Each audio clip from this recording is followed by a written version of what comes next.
Olá, me chamo Marcelo Araújo, sou de Redenção do Pará.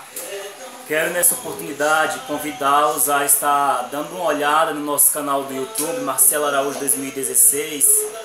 E desde já pedi-los que se inscrevam no nosso canal, dando a maior força para nós, beleza?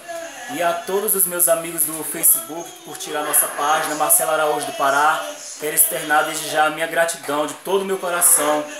Muito obrigado, um beijo, um grande abraço a todos vocês, meus amigos de Redenção do Pará, aqueles que são de Goiânia, aqueles que são de outros estados, que não citei o nome aqui, que estão lá também, que deram essa força pra gente.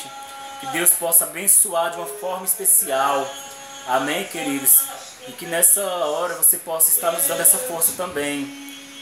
Quero deixar uma palavra para vocês também, para nós nessa hora, que se encontra lá no livro de João 8,32. E conhecereis a verdade, e a verdade vos libertará. O objetivo desse canal é falar do amor do Senhor, é buscar mais a presença de Deus, que Deus possa falar com você e te dar força através de cada palavra, de cada louvor, no nome do Senhor Jesus, amém?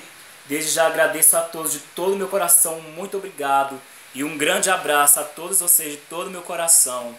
Valeu, Deus abençoe de uma forma especial.